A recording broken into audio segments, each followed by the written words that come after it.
Alhamdulillahirabbil alamin. Wassalatu wassalamu ala asrofil anbiya wal mursalin wa ala alihi wa sahbihi ajma'in.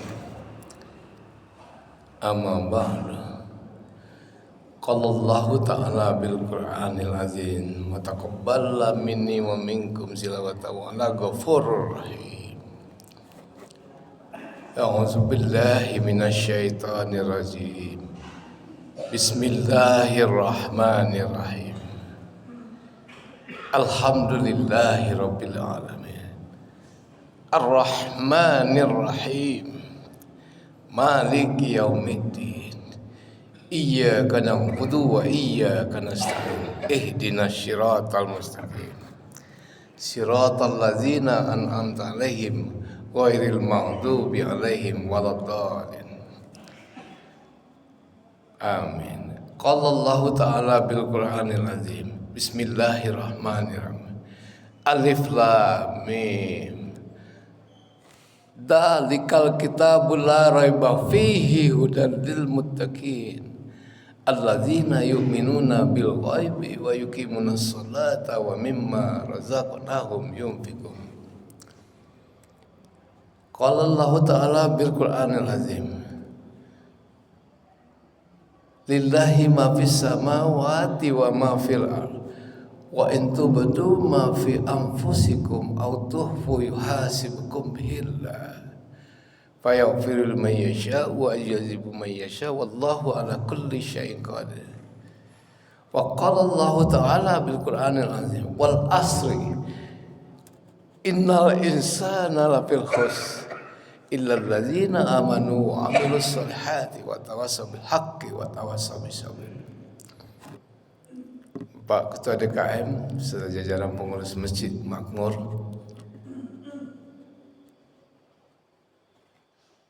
atua-atua nenek mama Cede Pandai, tuan-tuan yang dimuliakan Allah Subhanahu wa taala, dan ibu-ibu dan adik-adik yang kami hormati. Sebelum lanjut cerita, mengingatkan saja ya ke Ermas. Ingin menyampaikan sesuatu step motivasi. Bah kalau sampai resiko gini gitu. Jadi jujur, ambo belum pulang ke rumah sejak 29 Juli tahun yang lalu. Hijrah jalan Allah ceritanya gitu.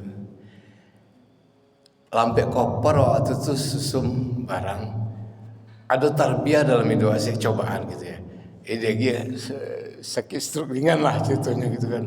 Nah aku pulang kampung ngabari dari Bogor. Nah tiba-tiba di jalan ada sesuatu yang membuat anda jadi pulang kampung ketika itu. Ada kawan yang sama-sama berjuang jalan Allah gitu ya. Pada waktu itu awak alergi kegiatan-kegiatan dakwah mereka selama itu gitu. Akhirnya tidak jadi pulang kampung, 3 hari iktikaf cerita di masjid di Cilandak. Nah setelah 3 hari iktikaf, waktu itu awalnya pakai kursi roda Bapak Ibu sekalian yang muliakan Allah Ta'ala. Kok tarbiyahnya hebat juga ini gitu kan. 3 tahun yang lalu itu ceritanya. Akhirnya ketagihan, tambah 2 hari lagi, tambah 3 hari lagi, 10 hari. Merenung-renung kok ada sesuatu energi yang tiba-tiba luar biasa. Atas bimbingan mungkin juga hidayah, Allahu alam ya. Tambah jadi 40 hari. Sampailah hampir 13 masjid ya kita dalam 3 hari kali Jakarta itu. Nah saya itu kami kumpulkan semua markas pusat Jemaah Tabligh Jakarta. Berkumpullah orang-orang tersadanya, kawan-kawan tokoh nasional, para jenderal, bintang 2, bintang 3 di Kepolrian, kenal Jemaah Jawa gitu kan. Kok ada biaya di sini? Wah, satu penghormatan.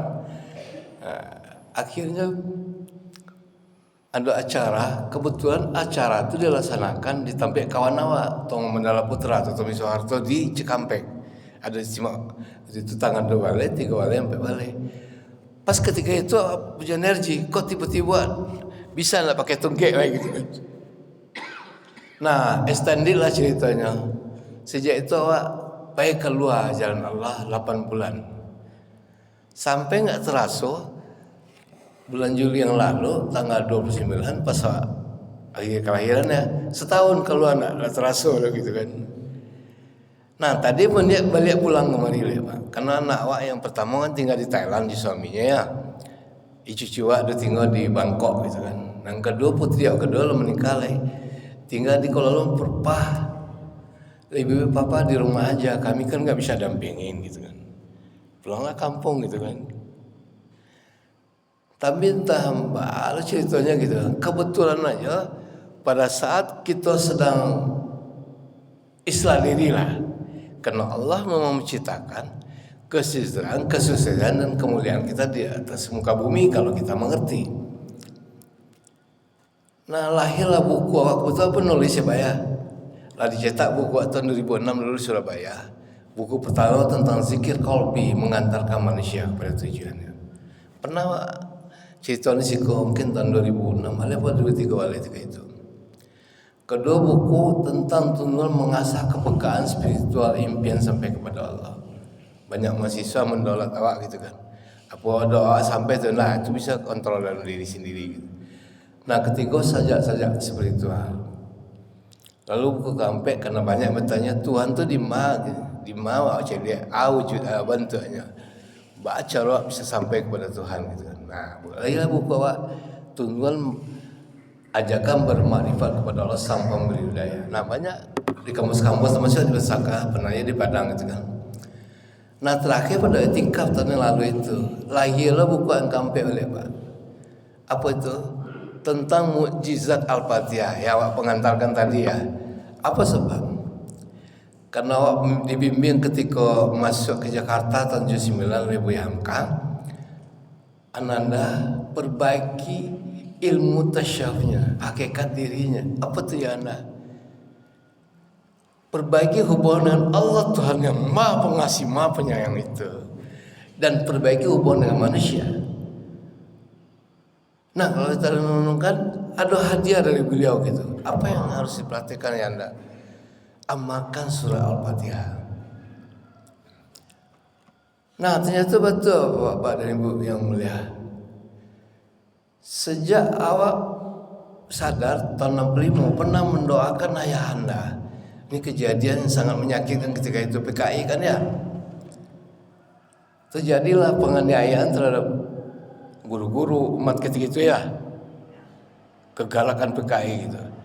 Nah seorang Ermas waktu itu umur 5 tahun merasakan sesuatu ayah anda sedang akan dibunuh oleh kelompok itu gitu. Tangannya diikat di tengah lapang pakai bambu, dipukul berapa kali, nggak kena pukulannya.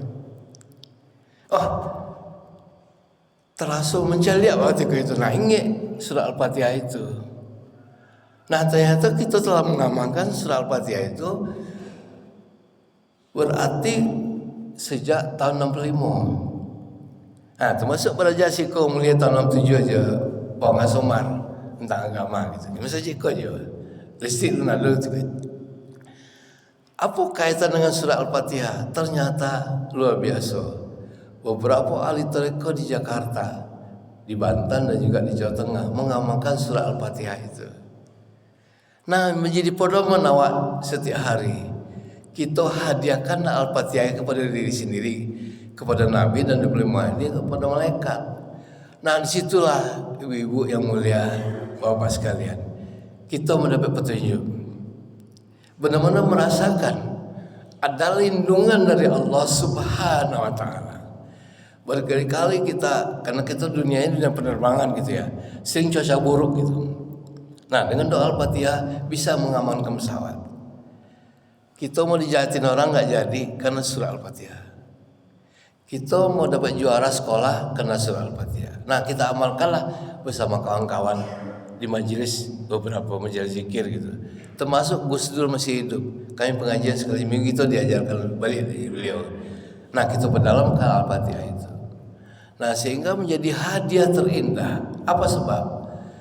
Ternyata Allah memerintahkan bacaan sholat Al-Fatihah itu 17 kali sehari semalam, betul enggak? Kalau enggak baca surah Al-Fatihah enggak sah salat warna. Kemudian ada sholat sunat mungkin 5 kali, 4 kali 5 sehari semalam. Berarti 20 tambah 7 balik. 37 kali ya baca surah Al-Fatihah itu mungkin. Nah, kini surah Al-Fatihah itu kita amalkan dalam diri kita. Luar biasa, dahsyat kata orang. Ada nurullah, ada nur Muhammad, nur hakiki yang terkandung dalam surah Al-Fatihah itu.